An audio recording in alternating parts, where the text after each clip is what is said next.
Isto dos salmos tem sido um namoro interessante e quando depois se pensou naquilo que podia ter sido o doutoramento, podia ter sido uma coisa interessante, que não foi na altura, não foi por aí que o caminho foi, mas houve uma iniciativa laical, não é do Patriarcado de Lisboa, não é institucional, mas de pessoas que juntas começaram uma iniciativa que se chamava Conhecer a Palavra, e de leigos, penso que da área de Sintra, mas tinha gente também da Margem Sul, e que desafiaram padres, na altura um padre Leoniano, padre Paulo Coelho, a começar a comentar a Palavra de Deus desde o Gênesis, e aquilo era para chegar até ao Apocalipse. E quando chegou, eles não queriam fazer o comentário aos Salmos, era por cada meditação, por exemplo, sobre o Gênesis, apresentavam depois um salmo, e eu disse, isso não pode ser, porque os salmos são um livro bíblico e que merece, mas quem é que ia comentá-los? Então, durante praticamente 3 meses, andei a colar comentar os salmos, em publicações que por acaso estão no YouTube, umas publicações muito caseiras, mas que me fizeram também conhecer o livro dos Salmos de uma maneira interessante e, sobretudo, há uma coisa que me apaixona e que não é propriamente dos Salmos, não é até muito do Antigo Testamento, mas que é a chamada leitura narrativa e que tem a ver precisamente com isto que o Padre João Lourenço aqui apresentou por último, do Evangelho de São Lucas e por aí fora. E acho interessante, é uma coisa que me tem apaixonado, pensarmos os Salmos precisamente como uma narrativa daquilo que é a experiência religiosa de uma pessoa. Isto é, a minha situação inicial, aquilo que eu desejo e onde é que eu quero chegar. E a isto eu chamaria esperança. Aliás, o Padre João Lourenço disse aqui bem que a esperança é talvez, e sobretudo, um itinerário, um caminho, mais do que uma meta a chegar.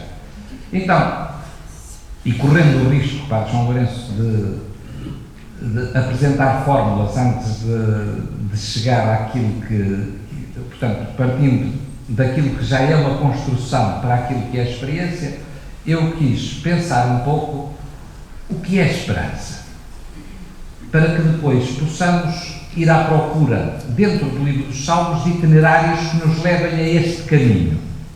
E, sem querer roubar nada ao Padre César, eu quis começar por aqui uma frase muito conhecida da Carta aos Hebreus, e que os senhores padres estavam aqui a comentar agora se isto seria uma definição de esperança.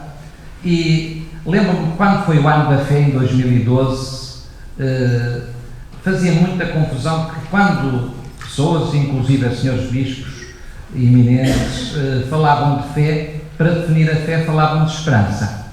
E as duas parecem que vão em conjunto. Aqui os senhores padres estavam a tentar chegar a uma palavra, por exemplo, dizer que a fé seria o substrato, a substância da esperança.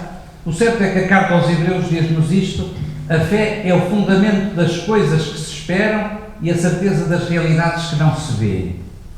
E, portanto, eu diria, para sermos muito rápidos, e porque não é isto que hoje me traz aqui para falar, que nós chegamos a uma inter-relação entre a fé, a atitude de acreditar, e a esperança. A fé e as coisas que se esperam.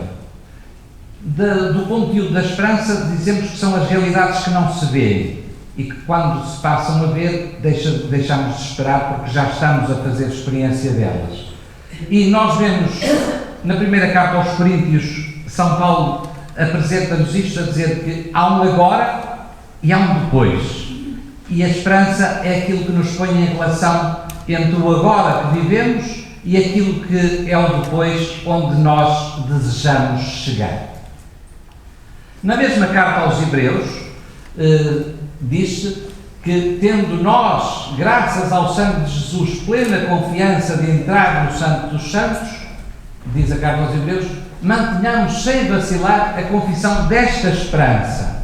Mais uma vez, então, a relação entre fé e a esperança, e fala-se aqui de uma outra dimensão, do aguardar. E, portanto, onde é que queria chegar com tudo isto? Qual é o fundamento da esperança? E é isso que também vamos ver nos Salmos, é a fidelidade de Deus. Porque Ele é fiel, vale a pena esperar. E parece-me que isto vai dar-nos aqui uma motivação para nós fazermos então o tal caminho, até narrativo, por dentro dos Salmos. Quis pensar, a partir do magistério recente, um pouco sobre a esperança.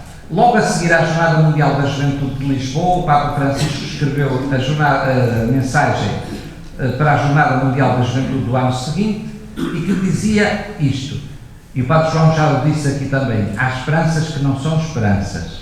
E ele dizia: a esperança não é um otimismo fácil. Não é uma panaceia, ou noutras traduções aparece que não é um placebo, alguma coisa que não é esperança. E o que é, diz ele, é certeza radicada no amor e na fé. A esperança não é a negação da dor e da morte, mas o que é a esperança é a celebração do amor de Cristo ressuscitado, que está sempre connosco. O Papa Bento XVI, na famosa encíclica sobre a esperança, apresenta-nos 4 lugares, que são 3 capítulos, mas dois deles estão juntos no segundo capítulo. Apresenta-nos 4 lugares de aprendizagem da esperança, que são a oração, e é isso que hoje nos congrega aqui, por isso é que fui buscar isto, o agir humano e o sofrimento humano e o juízo. E sobre a oração, ele diz-nos o seguinte: quando já ninguém me escuta, Deus ainda me ouve. Quando já não posso falar com ninguém, nem invocar mais ninguém, a Deus eu posso sempre falar. Se não há mais ninguém que me possa ajudar, por tratar-se de uma necessidade ou de uma expectativa que supera a capacidade humana de esperar, Ele pode ajudar-me. Se me encontro confinado numa extrema solidão, o orante jamais está totalmente só. E então, o que é que nós vemos aqui? É que a esperança humana, ou a esperança na realidade humana, na realização humana daquilo que eu desejo, daquilo que eu espero, pode falir. Os Salmos, uma vez que são oração, uma vez que são diálogo com Deus, e portanto com este Deus que ainda me ouve, com este Deus a quem eu posso sempre falar, Deus que pode ajudar-me, são este ultrapassar os limites daquilo que é a esperança humana, na realização humana daquilo que eu espero. E a partir daqui, então, gostava de pensar convosco sobre o que é que os Salmos me podem apresentar precisamente sobre aquilo que é a minha experiência humana. E, mais uma vez, do magistério recente, depois do Sínodo sobre a Palavra de Deus, 2008, a encíclica, a exortação apostólica que se seguiu, que se chama A Palavra do Senhor, Verbum Domini, o Papa Bento XVI diz isto no número 24. Nos Salmos, nós encontramos articulada toda a gama de sentimentos que o homem pode ter. E, portanto, diríamos que acolá há uma comunhão entre mim e aquele livro, porque tudo aquilo que eu posso sentir está ali. Não é uma codificação, aliás, é muito difícil, e com certeza os meus colegas podem também dizê-lo, chegar a uma estrutura do livro dos Salmos. Os judeus tentam, com a questão dos 5 livros dos Salmos, eu posso dizer aqui que tinha um colega meu que gostava de fazer doutoramento sobre isso. E já nos últimos tempos de vida do Cardeal Martini, nós fomos visitá-lo, porque o conhecíamos de Jerusalém, e ele perguntou-nos quais eram os nossos âmbitos de estudo. E quando este meu colega disse que tentava fazer alguma coisa sobre o 3º livro dos Salmos, eu disse, engraçado, tanto tempo que eu estudei e nunca encontrei uma forma de perceber qual é a lógica da distribuição daquilo que da forma como os salmos estão, os 150, como é que eles estão colocados. E quais são esses sentimentos? Aqui o Papa fala de alegria e sofrimento. Vejam que são sempre extremos. E eu posso encontrar tudo isso. O Padre João dizia muito bem que os salmos não são um código das desgraças, e aqui encontramos, de facto, muitas alegrias que são acolá cantadas. Encontramos angústias e esperanças, medo e perplexidade.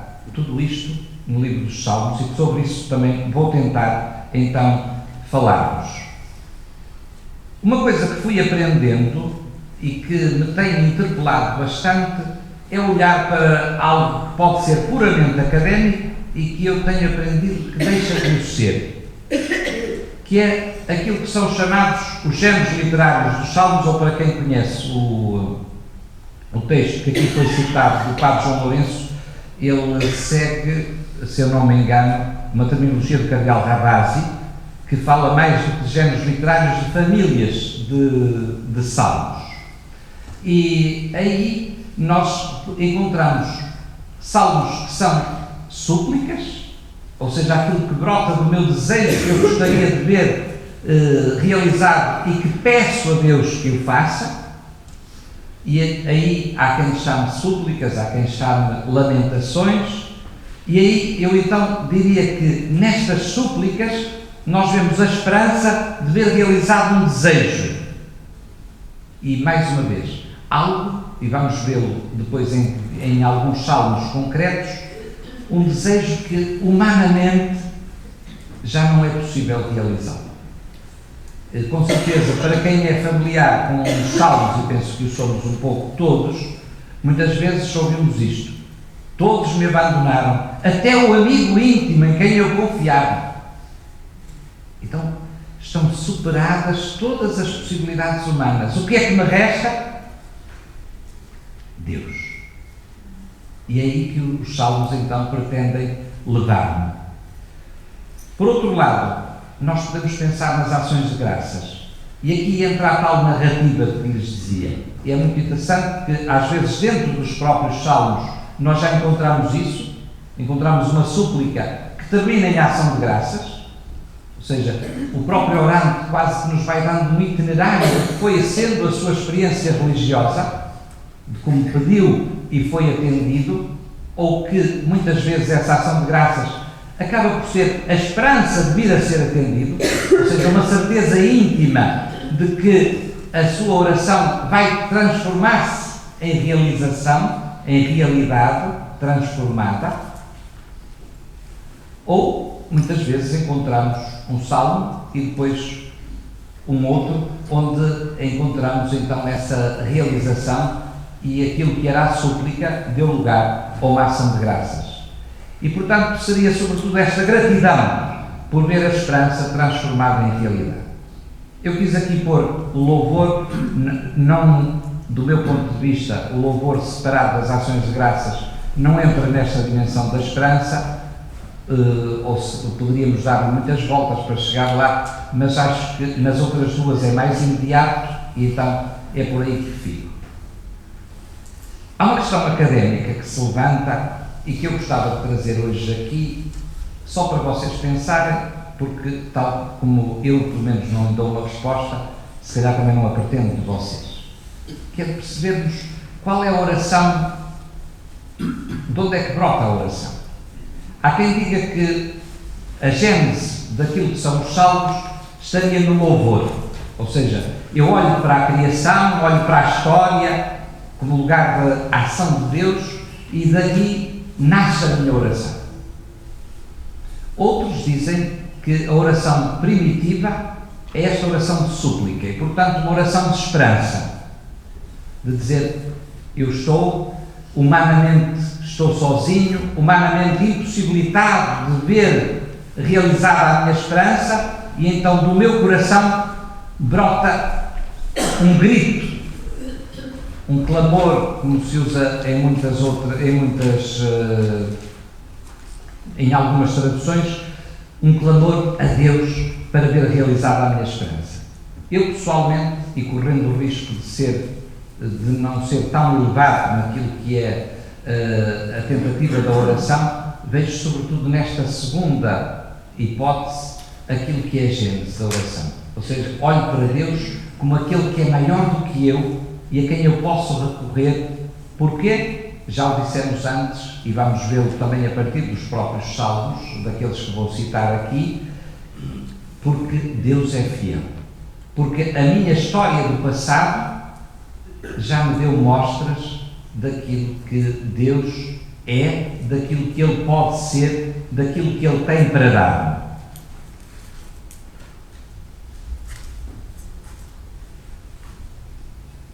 E agora vou apresentar-lhes alguns, porque não é possível apresentar os 150, mas vamos apresentar alguns salmos.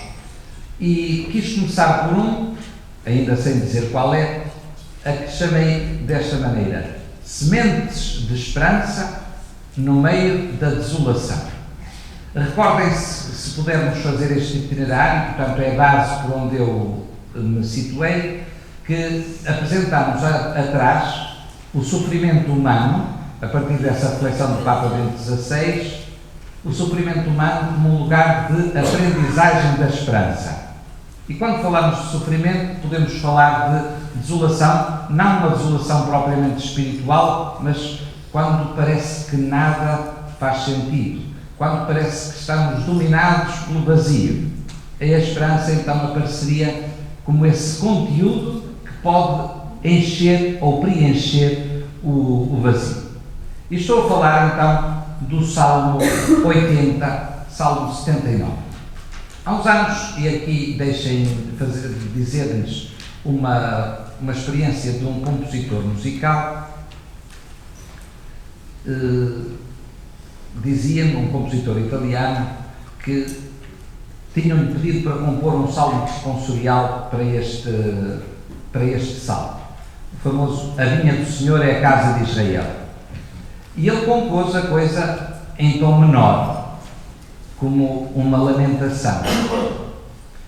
E foi repreendido por quem lhe pediu para fazer isso, porque achavam que isto era um cântico bem mais alegre do que propriamente esse tom menor de quem está desolado. E ele depois desabafava comigo. As pessoas por vezes não sabem qual é o contexto do salmo. Então eu tinha ido a partir de uma coisa que está muito acessível, que são as catequeses do Papa João Paulo II sobre os salmos, depois completadas por Bento XVI, catequeses da quarta-feira, e ele tinha percebido aí que era uma lamentação, este salmo. E o que é? Nós percebemos, e agora deixem-me dizê-lo, vamos encontrar aqui salmos que mostram uma esperança comunitária. E vamos encontrar outros salmos porque eles são individuais, e voltando aos tais géneros literários atrás, que mostram que a esperança também é individual, ou pessoal. E aqui nós estamos numa situação de um povo em crise. Um povo que tem memória agradecida daquilo que foi um passado brilhante, quando Deus está connosco, de um passado que mostra que a eleição dá o seu resultado, mas agora está numa situação de exílio. E então, esta memória triste daquilo que foi o rompimento de um jardim tão florescente traz essa lamentação. A situação atual, qual é esta? Muros derrubados, como se fosse vindimada a cidade. É devastada pelo javali da selva, serve de pasto aos animais do campo. É um país marcado então pela tal desolação desta devastação. E como era antes, ou como tinha sido? Ou melhor, para onde é que o orante quer ir? Ó Deus, volta por favor. Olha, vê, cuida desta vinha. Essa tal vinha que estava derrubada de cerca, que o javali da selva estava a tomar conta dela. Protege. Pareçam os inimigos diante do teu rosto ameaçador. Eu não quis fugir a esta frase. E sabem porquê? Eu olho, e foi uma das coisas que me fez pensar bastante quando fiz a tal meditação sobre os 150 salmos que propus a essas pessoas que me tinham pedido, porque é que existem estes salmos, onde temos isto, e mesmo os chamados salmos imprecatórios, ou seja, salmos onde se pede condenações pesadas para aqueles que não são do nosso lado, para aqueles que são nossos inimigos. E uma das respostas que encontrei, e gostaria hoje de propor, é esta. Acaba por ser uma recusa da própria violência humana e deixar que a justiça esteja nas mãos de Deus. E eu vou dizer-lhes, pessoalmente, como humano, confio muito mais na justiça de Deus do que confio na justiça minha ou vossa. E sem despreciação daquilo que são vocês. Acaba por ser então uma atitude de fé de dizer: Deus, tu tens mão na história e, portanto, com a tua justiça, agora põe isto direito. E é dessa maneira então que leio este último versículo: os que queimaram a cidade no fogo pereçam diante do teu rosto ameaçador. Qual é o fundamento da esperança? É precisamente o passado. E um passado que é feito de, vou usar a palavra porque nós vimos ainda quentinhos daquilo que é a reflexão do Padre João Lourenço, um passado feito de aliança. Ou seja, onde os esforços humanos estiveram de mão dada com o esforço de Deus. E onde o amor de Deus não é apenas uma construção teórica, mas é alguma coisa transformada em realidade. E como é que eles leem isto de forma poética? Tu arrancaste uma videira do Egito, desalojaste outros povos, transplantaste-a, ela foi ganhando raízes até encher a terra. Hoje, infelizmente, o que é que está a acontecer? Já o dissemos antes, porque foi por aí que eu comecei a tal situação de desolação. Esta videira que foi plantada, que foi acarinhada, agora já está devastada. E é isso que dá origem à oração. E aqui é uma oração de esperança. Uma oração que traz certeza de que Deus pode transformar esta realidade por onde nós começamos. E onde é que isso se baseia? A esperança da oração de Israel fundamenta-se então numa experiência do passado. E esse passado é marcado pela manifestação do amor de Deus. E isto, por isso é que lhes dizia, os salmos, eu olho para eles hoje, cada vez mais, como uma escola de oração. E porquê? Eles ensinam o caminho, e por isso é que eu digo o caminho narrativo, daquilo que pode ser a minha experiência religiosa. Eu hoje tenho uma situação atual e também tenho uma situação ideal onde eu gostaria de chegar. Sozinho sou incapaz de lá chegar. A tal falência daquilo que são as iniciativas humanas. Mas eu acredito, porque tenho experiência disso no meu passado, de um amor, de me sentir amado. E eu acredito a partir daí de que Deus pode, de facto, levar-me a chegar àquilo que é a meta desejada. No fim, depois sabemos de falar sobre as vezes em que nós não encontramos essa esperança realizada. E também isso deve ser o lugar da nossa reflexão. Mas hoje, então, neste momento, olhamos para isto. O nosso passado de amor de Deus feito realidade permite-nos, então, pedir: olha, vê, cuida, protege. Estou a voltar atrás só para percebermos então como é que funcionam os salmos.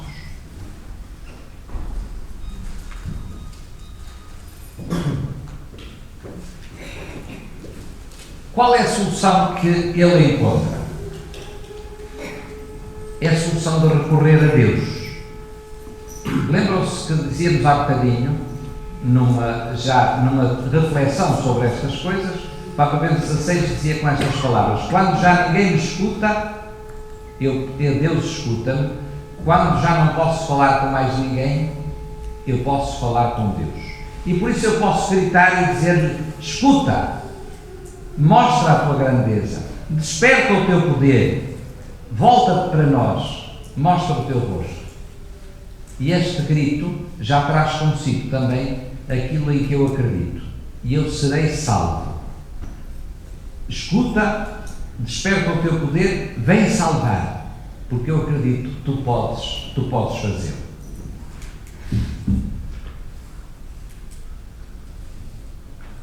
Um outro lugar de esperança é o contrário da esperança, é o abismo.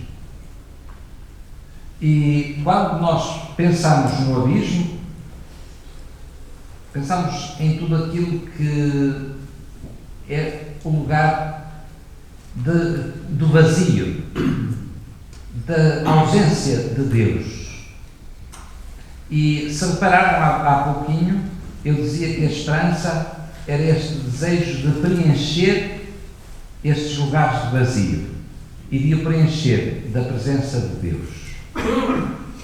Então, acho interessante aqui notar o livro dos Salmos, entre as várias coisas que tem organizadas, e esta é uma delas, tem um conjunto de cânticos, e um deles foi aqui citado pelo Padre João, pelo menos nas folhas, depois ele não pôde desenvolvê-lo, o Salmo 126, penso eu, que são os chamados cânticos das subidas, cânticos das peregrinações, outros chamam de cânticos das ascensões, enfim, aquilo que seja.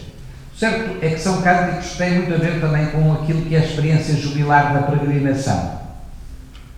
E é interessante que aí, este salmo, quando nós pensamos no Salmo 130, 129, nós pensamos logo de profundis e pensamos no funeral e, portanto, deixem-me dizer isto, que é o salmo que a Igreja propõe para as vésperas do dia de Natal.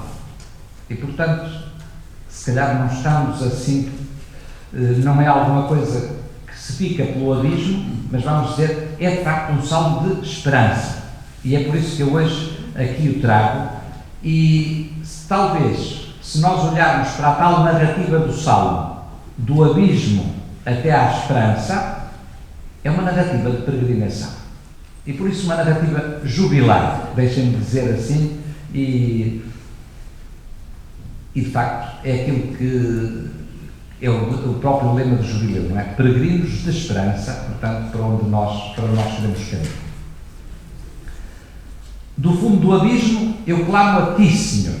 Então, na fé, e por isso é que eu atrás quis aqui colocar, no meio de uma certa escuridão, alguma luz. Então, no meio do abismo, a fé acaba por ser a única luz. O abismo, dizia há pouco, é a experiência do vazio, da solidão. Numa das tais referências da carta encíclica Spe Salvi, quando fala de sofrimento humano, o Papa Bento XVI diz que a solidão chama a consolação, ou seja, uma junção de duas solidões que deixam de ser solidões e passam a ser consolação. E aqui é isso que nós encontramos. A fé é a única possibilidade de consolação. O poder chamar por alguém, quando lá não está ninguém, mas a fé traz-me a presença de Deus, é a única possibilidade de consolação. E não é propriamente o momento de o fazermos, mas eu gostava que pensassem em todos os abismos por onde passam. Eu citei aqui a questão dos funerais, mas se calhar há outros. Há momentos de escuridão onde a fé é a única luz possível.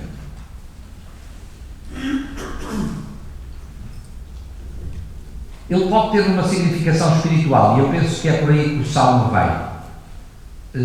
Se nós vamos à procura, não encontramos nenhuma referência a um sofrimento de morte, não encontramos referência a uma doença incurável, Mas encontramos muito isto. A grande esperança do salmista do Salmo 130 é esta: Deus há de salvar Israel dos seus pecados. Deus há de redimir Israel dos seus pecados. E por isso traz-nos também esta dimensão de possibilidade de redenção. Isto é, há uma possibilidade de nós sermos desescravizados dessa escravidão do pecado. Há uma possibilidade de vivermos separados desse pecado que nos deixa agrilhoados.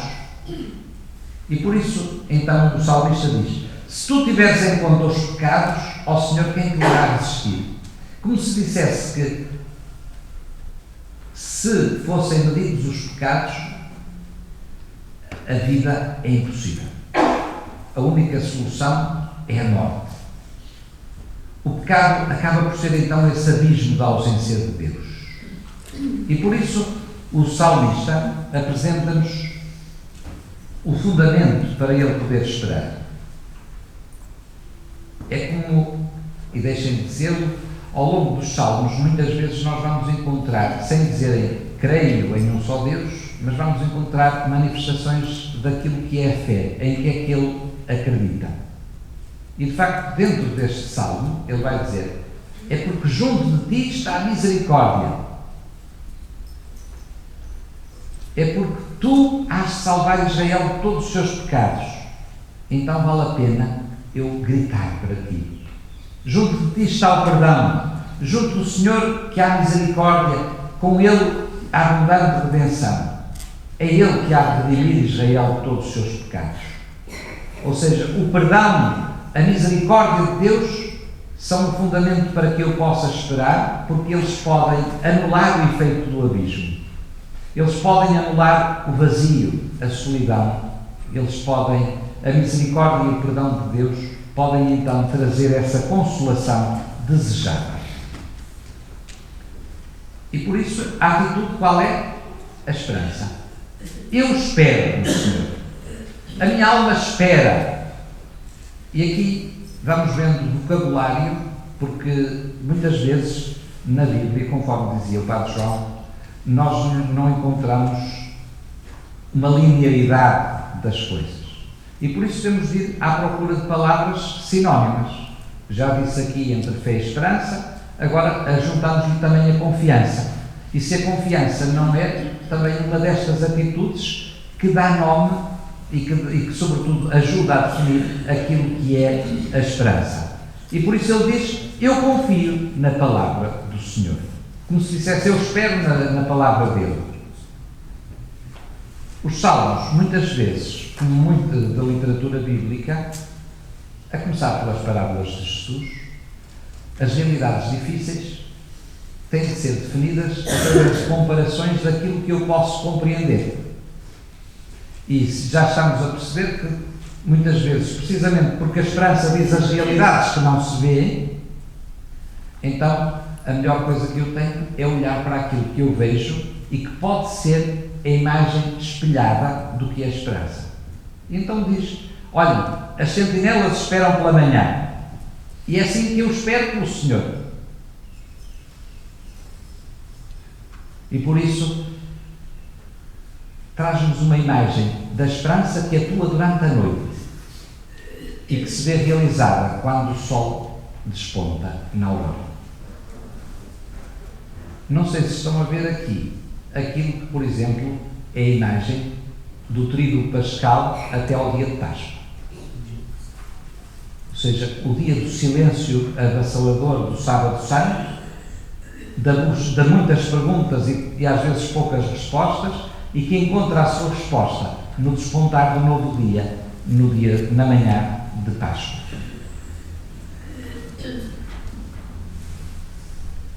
Uma outra forma de olhar para a esperança e, sobretudo, de lhe dar conteúdo, e que gostava aqui de trazer à nossa reflexão, é a esperança de uma nova criação. E, mais uma vez, deixem-me dizer-lhes, aqui não é muito difícil de olharmos para o fundamento. Ou seja, Deus criou no passado. É assim que começa a história das origens, e esse há de ser sempre um marco para o povo de Israel. E hoje pode ser também um marco para nós. Perceber que Deus, no passado, criou, e por isso hoje também pode continuar a criar. E, sobretudo, pode recriar. Vamos usar aqui palavras que se tocam. Não sei se recordam, na conferência anterior, a certa altura, quando se falava na esperança nos profetas, dizia-se que a esperança era um dinamismo de renovação. E por isso estamos aqui nesta mesma dinâmica. E quero com isto ir convosco até um dos salmos mais conhecidos da nossa tradição, o famoso Miserere, Salmo 51, e deixem-me dizer-lhes, não estamos muito longe do abismo que mostramos há pouco. Aqui, o Salmo 51 apresenta-nos, antes de mais, e acontece em muitos salmos, e colho a ocasião para falar nisso, um título que pode ser um acrescento posterior ao salmo, mas que me diz que numa situação concreta do povo de Israel, este salmo podia ser usado. Quase a dizer-me, quando te encontrares assim, ele pode servir para ti. Então diz, salmo que David cantou quando, depois de cá para Betsabeia, eu estou a citar de cor, por isso não estou a usar palavras corretas, o profeta Natã o chamou, e então ele disse, e de facto aí nos livros de Samuel nós encontramos isso, quando ele diz, tem piedade de mim, eu pequei. E aqui nós encontramos quase, à maneira do chamado Midrash, um alongamento dessa oração pequenina, e que pode ser a oração de todos os dias, eu pequei, Deus tem piedade de mim. E aqui vamos encontrar ao longo de muitas frases esse contínuo pedido de perdão, um pedido de renovação. É o próprio Salmo que nos leva a isso. Ele parte de uma experiência pesada, que é a experiência do pecado. Ele fala de culpa, de iniquidade, de pecado. A primeira parte do Salmo, se repararem, a cada frase aparece uma destas palavras. Eu reconheço as minhas culpas, o meu pecado está sempre diante de mim, fui gerado na culpa, a minha mãe concebeu-me em pecado. E mais uma vez perguntamos, e agora, há uma solução para isto?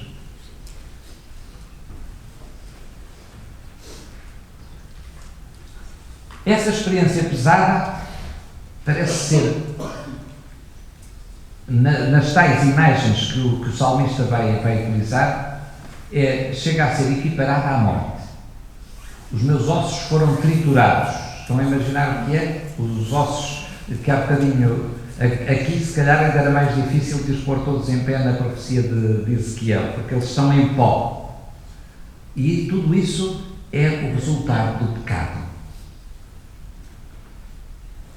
Então a solução que ele encontra, qual é? O perdão. E que ele entende como uma nova criação. E por isso ele pode pedir, tem piedade, tem misericórdia, segundo a tua compaixão apaga a minha culpa, e pode pedir, cria para mim um coração puro, renova dentro de mim um espírito firme. Ou seja, a solução que ele encontra, e é uma forma bonita de entender o perdão, é uma nova criação, uma vida nova. E eu quis aqui, mais uma vez, sem entrar no mérito daquilo que é a doutrina paulina, precisamente num capítulo sobre a reconciliação, no capítulo 5 da segunda carta aos Coríntios, São Paulo vai dizer-nos isto: se alguém está em Cristo, é uma nova criação. Quase que a cristianizar este nosso salmo e, portanto, também indicarmos um percurso que vai para lá do salmo. Porquê? Porque hoje nós temos também uma leitura cristã deste salmo. E então, onde é que eu posso encontrar a misericórdia, o perdão da culpa? Onde é que eu posso encontrar esta nova criação? Na vida em Cristo. que me traz esta possibilidade de uma vida nova. Aqui, neste salmo, nós podemos dizer que nunca encontramos a palavra esperança aqui. Mas a própria oração dá corpo à esperança. Ou seja, ele não fica lá subjugado à opressão do pecado, mas percebe que pela oração, pela sua esperança, ele pode ter a possibilidade de uma vida nova. Então, na experiência do pecado, munido da fé, da confiança, da esperança, ele pode gritar a Deus, pode pedir uma nova criação.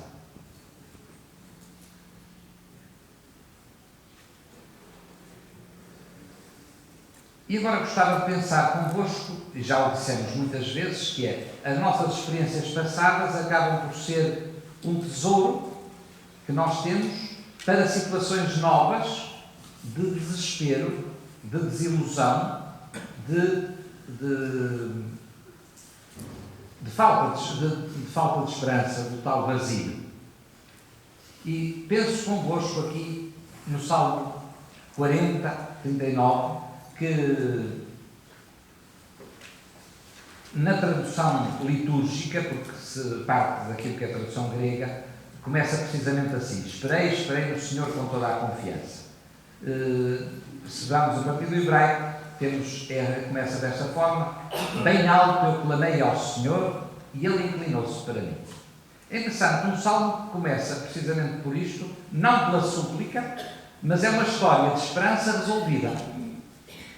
Ou seja, o salmo começa por uma situação em que o salmista diz aquilo que foi o seu passado, em que gritou e foi atendido. E qual era a situação?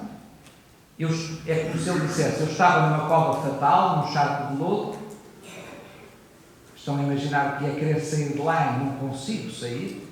O professor Alonso Schackel, que é um biblista famoso, um jesuíta que, entretanto, já faleceu, diz que para nós fazermos experiência dos salmos é importante não os espiritualizar logo, mas é imaginar o que é isto de estar no lodo. Estão a imaginar a patinar, quero sair e parece que me afundo cada vez mais? E qual é o rochedo seguro? Quem é que me põe os pés na rocha, ou seja, onde eu já não patino? É Deus. E esta é a experiência do salmista. Ele deu firmeza aos meus passos. Depois podemos espiritualizar, mas primeiro vamos dar força às imagens. E por isso, o salmista, a seguir, como é que ele lê a sua experiência religiosa? Pode dizer: feliz o homem que pôs a sua esperança, que se pôs no Senhor a sua segurança. Ele não lhe chama aqui esperança, mas vejam uma outra palavra: segurança. E podia procurar a segurança ao outro lado, na idolatria. Não se voltou para os idólatras, para os que se extraviam na mentira. Então, é como se estivesse a fazer-nos um convite a uma atitude. Quando eu estou no abismo, quando estou no lodo, eu coloco no Senhor as minhas seguranças pessoais, quando já foram esgotadas todas as possibilidades humanas. Como é que eu posso aproveitar a minha experiência religiosa? O salmo vai continuando e na tal leitura narrativa aqui proposta pelo professor Alonso Schackel, ele diz que é como se o salmista, depois de ter feito esta experiência, recebesse uma missão. É o famoso salmo onde diz: de mim está escrito no livro da lei, faça a tua vontade. Então ele disse: eu estou aqui. Mas agora, no cumprimento da minha missão, de novo pode aparecer o lodo. E então, vejam, uma nova súplica: não me recuses a tua compaixão, a tua misericórdia e a tua lealdade me protejam sempre. Vejam, a tal fidelidade é sempre esta linha que mantém a atitude e que, sobretudo, dá fundamento à esperança do orante. E porquê? A situação dele não é famosa neste momento. Desgraças sem conta se acumularam sobre mim, assediaram as minhas culpas, eu não consigo ver. Por último, para terminarmos, quis propor o Salmo 1, que não fala de esperança, mas que me parece um caminho de esperança, e aqui sim, talvez não seja casual o facto do saltério começar por aqui. Que comece com um enunciado de felicidade, proclama feliz o homem. É por aí que começa. E há quem diga que então temos aqui no saltério a proposta de um caminho de felicidade. E eu gostava então de lhes deixar hoje a proposta de olharmos para a esperança como a possibilidade de viver a felicidade que Deus me traz. Então, que caminho é que Ele me propõe? Quais são os paradigmas de felicidade que Ele apresenta? Por um lado, posso confiar naquilo que são as soluções humanas. Seguir o conselho dos ímpios, tomar parte na reunião dos maldizentes, ou seja, procurar soluções humanas para a minha felicidade. Por outro lado, apresenta a confiança em Deus e na lei como possibilidade que dirige a ação humana. E diz, é na lei do Senhor que é feliz aquele que encontra nela a sua satisfação, aquele que medita nela dia e noite. E se eu faço opções, ele vai apresentar-me quais são os resultados. Para aquela primeira possibilidade que apresentamos, que era a possibilidade de confiar demasiado naquilo que são as soluções humanas, a confiança na influência das pessoas, o que é que traz? Os malfeitores são como palha que o vento leva. Os malfeitores não se levantarão no julgamento, nem na Assembleia dos Justos, os pecadores. Por outro lado, quem segue pela via da confiança em Deus é como uma árvore plantada à beira das correntes das águas. Dá fruto em devido tempo, a folhagem não murcha, em tudo o que fizer será bem sucedido. Então, é um convite a termos esperança em nós, mas em nós com Deus pela mão. Ou melhor, Deus connosco pela mão. Mais fácil de o dizermos assim. Porquê é que eu fui buscar este salmo? É a liturgia que nos ensina isso. Quando, penso que até neste ano litúrgico, quando se propõe as bem-aventuranças, a primeira leitura que se propõe é do capítulo 17 de Jeremias, o famoso texto, maldito o homem que confia nos homens, mas, por outro lado, bendito o homem que confia no Senhor. Aqui sim temos a tal linguagem da confiança, da esperança, por aí fora. E como resposta a este salmo, a este texto, a liturgia apresenta-nos esse salmo primeiro. E, portanto, ajuda-nos a perceber que aí, no primeiro salmo, nós temos, sobretudo, então, um paradigma de esperança, por onde nós devemos caminhar. Eu disse-lhes que gostava de propor também o contrário daquilo que estamos aqui a dizer. E que é isto. E quando a experiência me diz que eu fiz todos os esforços, eu ando na presença de Deus, eu procuro seguir, procuro seguir os mandamentos, procuro seguir a lei, mas depois a experiência diz-me que parece que a bênção tarda. Parece que tudo me corre mal.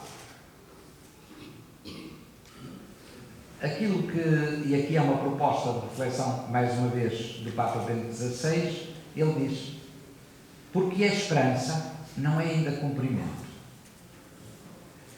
E se os salmos fossem a tal oração das esperanças talvez mal compreendidas, para usarmos mais uma vez a terminologia feliz do Papa João Lourenço, nós poderíamos correr o risco de pedir para termos amanhã. E às vezes as coisas não são assim. É alguma coisa que foi por aí que nós começamos, há um agora e um depois. Mas esse depois não está marcado no calendário.